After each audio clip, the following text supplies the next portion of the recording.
네, 안녕하세요. 신한에서 엔터레저 미디어 담당하는 지인혜입니다.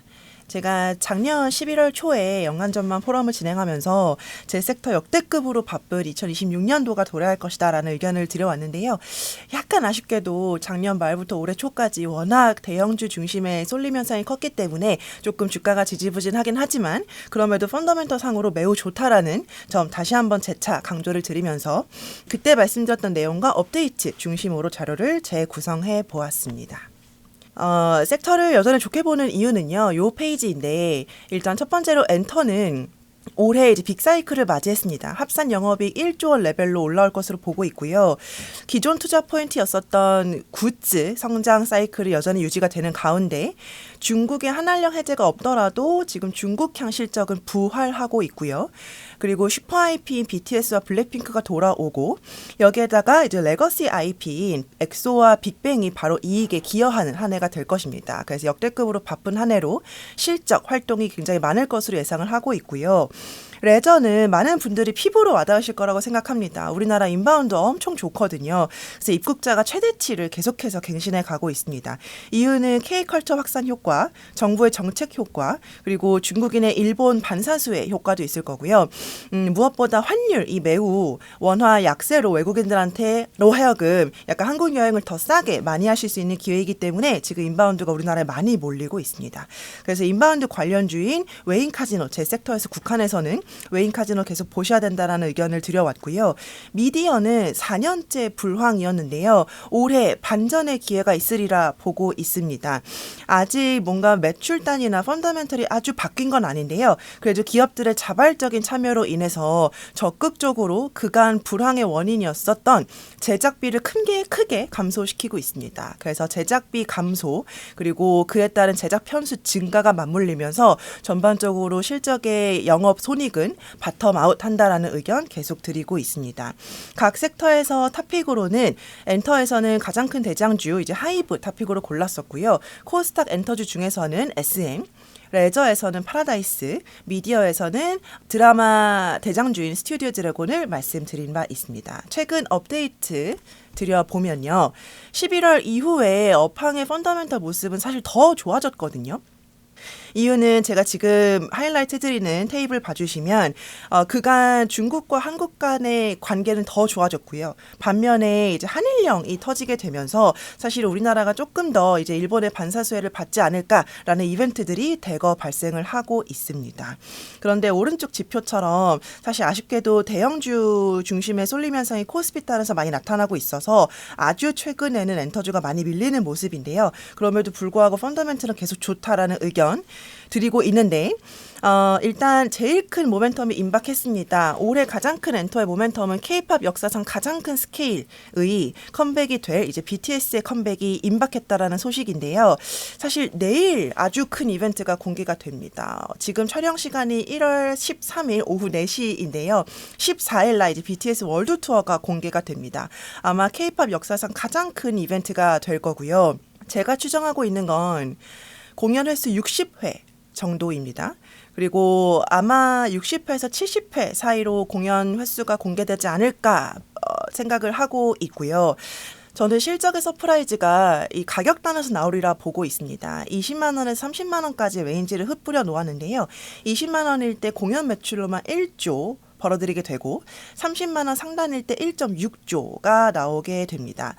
지금 시장은 20만 원 중반대의 눈높이를 가지고 있을 텐데요. 저는 조심스럽지만 아주 후반대 30만 원 이상 갈 수도 있겠더라라는 생각을 최근 들어서 많이 하고 있어요. 이유는 최근에 원화 약세, 즉 달러 강세이기 때문에 온전한 외화 벌이로서 환산하면 원화로는 더 큰 돈이 될 수 있지 않을까라는 생각과 군대도 기다렸고 코로나도 기다렸기 때문에 7명 완전체 컴백은 정말 오랜만이거든요. 그렇기 때문에 희소 가치는 극에 달할 것으로 보고 있습니다. 그래서 팬덤들의 윌링리스 투 페이라고 하죠. 소비 의향 가격이 매우 높아질 거라고 보고 있습니다. 그래서 30만 원 서프라이즈가 단가 쪽에서 나올 수 있기 때문에 앞으로 내일 정도에는 횟수 정도만 공개가 되겠지만 점진적으로는 가격도 확인하면서 갈 거기 때문에 전반적으로 이런 단가 상승이 전반적인 실적의 상향을 이끌어 주리라 보고 있습니다. 오른쪽 실적을 보시면 하이브는 아마 2025년도가 가장 마지막 보릿고개의 실적이 되지 않을까 생각합니다. 이유는 BTS 자체 매출이 가장 적은 데다가 요 위에 아티스트 파이프라인 봐주시면 25년도에 데뷔 파이프라인이 굉장히 많습니다. 즉 매출은 없지만 비용이 많이 수반되는 데뷔 개발 비용이 많이 들어갔다는 뜻이고요. 거기에다가 작년에는 게임도 하나 출시가 됐었기 때문에 여러모로 비용 쪽에서 좀 부담이 큰 해였던 것 같습니다. 반면에 매출은 작았었죠. 그런데 올해에는 방금 말씀드렸던 가장 큰 스케일의 BTS 컴백이 실적에 묻어날 것이고, 그리고 아티스트 파이프라인도 적을 뿐더러 작년에 데뷔한 친구들을 램프업을 다질 거기 때문에 이런 IP의 누적 효과도 나올 수 있다라고 보고 있고, 게임도 큰 게임 건수는 별로 없다라고 보고 있기 때문에 매출 커지면서 비용 부담이 적어지는 올해 5천억 원 넘는 영업이익으로서 최대 실적을 갱신할 것으로 보고 있습니다. 엔터즈 세컨픽으로는 SM을 말씀을 드리는데요. SM의 포인트는 올해에도 라이즈, NCT 위시, 에스파가 열심히 왕성하게 활동을 하는 가운데 2년 반 동안 부재했었던 엑소가 추가로 얹혀지는 구조이기 때문입니다. 그래서 IP 순증 효과가 가장 두드러질 것이라고 생각해서 좋게 보는 종목이고요. 요 중간에 차트가 매우 흥미로운데 SM의 IP 매출 그리고 영업이익입니다. 대표적인 IP 매출은 앨범, 음원, 굿즈 같은 고마진 사업부에 속하는데요. 제가 하늘색 음영 처리해둔 강조해드린 부분이 엑소의 활동이 있었던 시기입니다. 엑소의 활동이 있고 없고가 고마진 IP 매출, 그보다도 영업이익에 엄청난 스윙을 주거든요. 참고로 2023년도 3분기가 SM이 하이브를 제외한 기존 엔터 3사 중에 가장 먼저 분기 영업이 500억을 먼저 달성했었던 시기이기도 합니다. 그때가 마지막으로 엑소의 활동이 묻어 있어요. 그래서 이러한 IP의 귀환이 IP 순증 효과로 나올 거기 때문에 SM은 하이브 다음으로 증익폭이 두 번째로 큰 엔터주라고 생각을 하고 있습니다.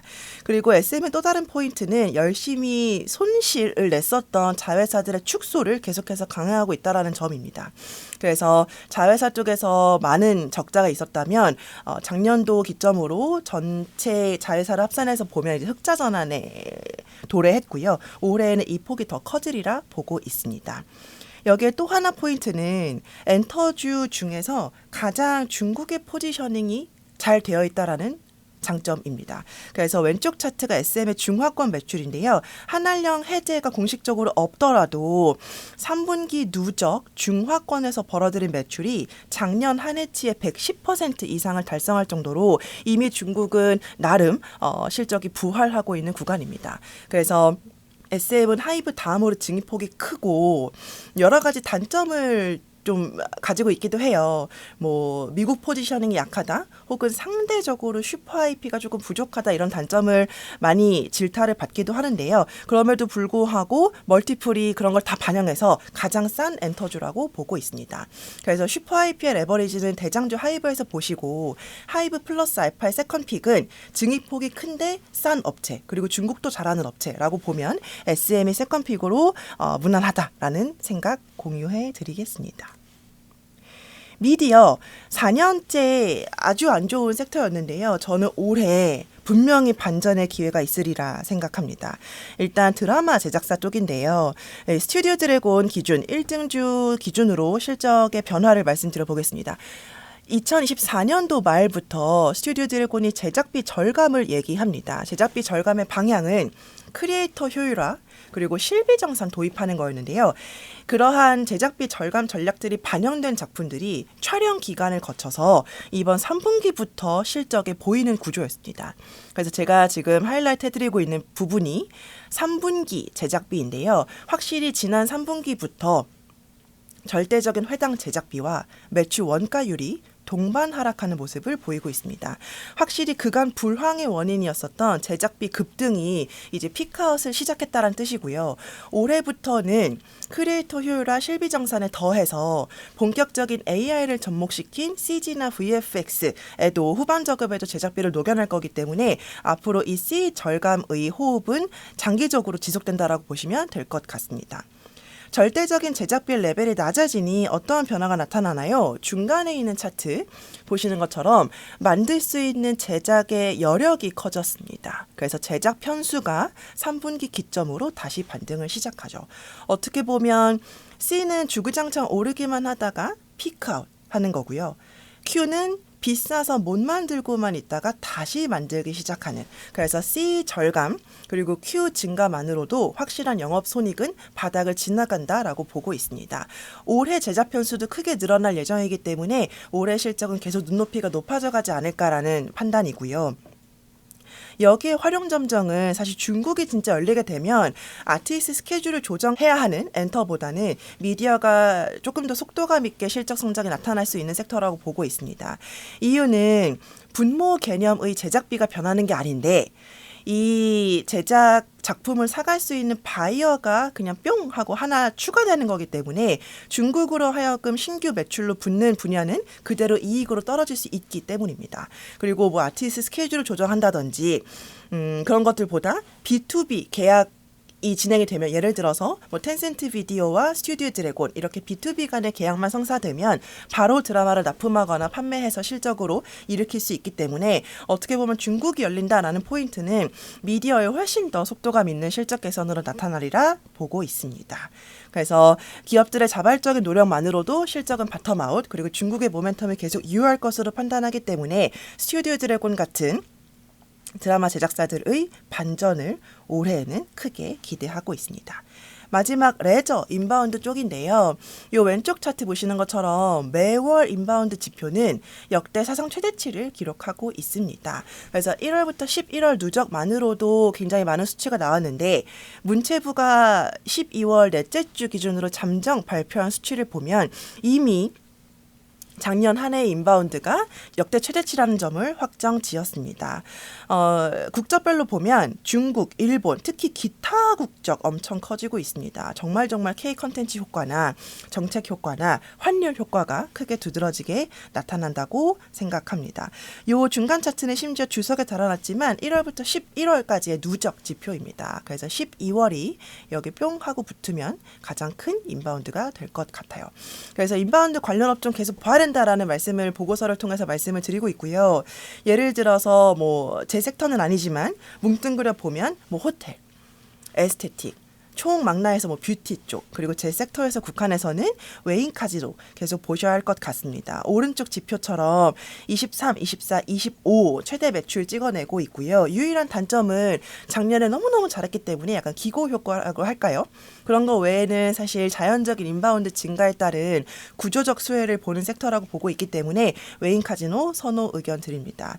그중에서는 수도권에서 카지노와 호텔을 동시에 영위하고 있는 파라다이스 좋게 말씀을 드리고 있고요.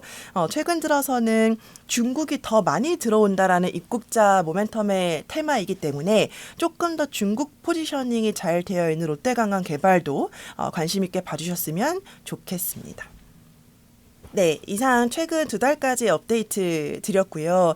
사실 제가 보는 섹터가 너무너무 좋은데 지금 수급상 너무 열이어서 좀 안타까운 마음인데요. 그럼에도 펀더멘털 좋고 올해 역대급으로 가장 바쁠 한 해이기 때문에 그래도 펀더멘털 보시고 다시 한번 매수 기회 찾으셨으면 좋겠습니다. 이상으로 발표 마치겠습니다. 감사합니다.